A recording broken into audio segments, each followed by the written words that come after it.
going to talk this week about what is probably Britain's largest, best recorded and most famous witch trial. For my money, it's also one of the 17th century's most interesting witch trial. I'm talking today about the trial of the Pendle Witches.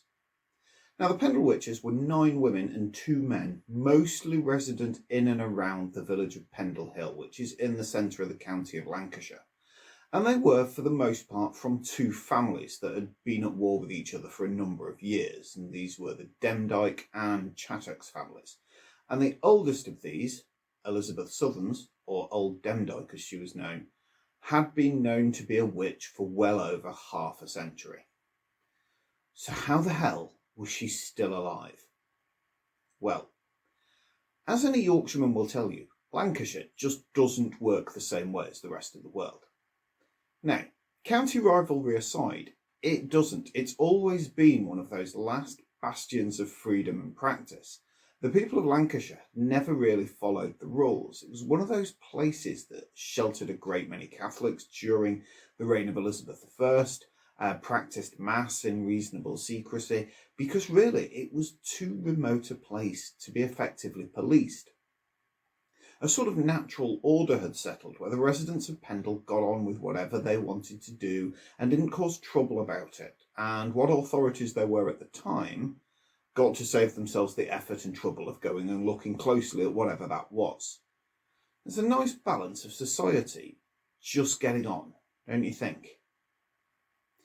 Now, trouble first begins when James I took the throne. He was more than a little interested in demonology and witchcraft.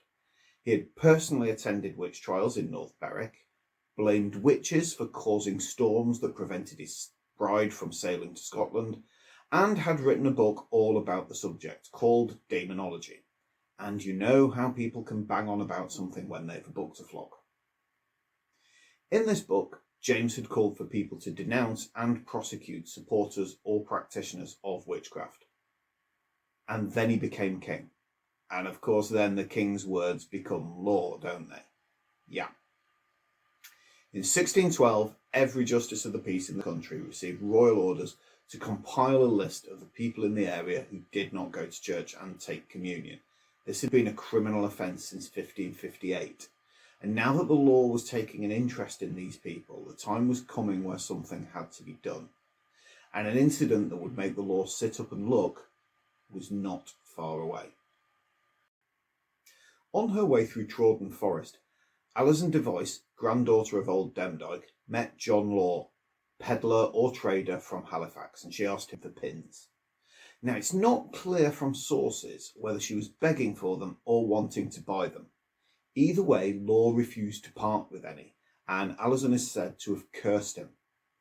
A few minutes after this incident, Law stumbled and fell, having had what we believe to be a minor stroke. Well, now someone has potentially caused harm by witchcraft, and that is a crime. Alison Device, her brother James, and her mother Elizabeth were summoned to appear before Lancashire's Justice of the Peace, Roger Nowell, on the 30th of March 1612. And in this meeting, Alison confessed that she had sold her soul to the devil, that she had sought the assistance of the devil to maim John Law, as he had called her a thief. And this is the bit I find really interesting here, because there's no reports of any torture or trickery involved in this investigation. It's not like the traditional witch hunt that we've talked about in our video on Matthew Hopkins. She straight up tells the court she's a witch. Not that she's just a herbalist who's been misunderstood or some form of wise woman who people think of as magical, but a bona fide, legally defined witch. I have as much sympathy as the next man for the fate of these women, but what, honestly, do we expect the law to do at that time? Now, James also gave testimony that Alison had confessed to bewitching a local child, and Elizabeth had testified that her mother, Old Demdike, that we had referred to before, had a witch's mark upon her body, the type we covered in our video on witch prickers. It almost seems like they were proud of it. But of course, now that witchcraft had been discovered in the area, Nowell had now to continue the investigation in line with the king's demands. So questioning turned to the other family who were associated with witchcraft in the village, the Chattox family. Alison made a point of accusing Anne Whittle, the matriarch of the family, known imaginatively as Old Chattox, of murdering her father, John Device, in 1601. Alison claimed that her father had been so scared of Old Chattox that he gave her £8 of oatmeal per year in return for the promise that she would not hurt the family. The year before John died, they didn't pay up, and John stated that his sickness had been brought about because they didn't pay the protection. So, the investigation into one woman had now turned into an investigation into 4 women, and on 2nd of April 1612, Elizabeth Southerns, Old Demdike, Anne Whittle, Old Chattox, and Anne Redfern, Anne Whittle's daughter, were also brought up before Noel. And what do you know? Again, they straight up confess. Southerns stood in court and stated she had given her soul to the devil 20 years previously, and Whittle stated that had given her soul to a, and I quote, thing like a Christian man, in exchange for his promise that she would lack for nothing and have all the revenge she desired. Anne Redfern confessed to nothing, however, but there was testimony that a man had fallen sick after a disagreement with her, which was sufficient to get her, along with the others, committed to Lancaster Jail. And there, at the next assizes, they will be tried for maleficium, which is causing harm to others by witchcraft. And things could have rested there. 4 women, 3 of whom had made confessions of witchcraft, was hardly a big deal for the early 17th century. But on Good Friday, Elizabeth Device organised a meeting at Malkin Tower, the family home. It was a meeting that bore more than a passing resemblance to a coven. And when word reached Noel of this meeting, he felt that he had to act, and 8 more people, 6 women and 2 men, including Elizabeth Device, were accused and committed for trial. Sadly, Elizabeth Southerns, Old Demdike, being both blind and in her 80s, did not live until her trial date.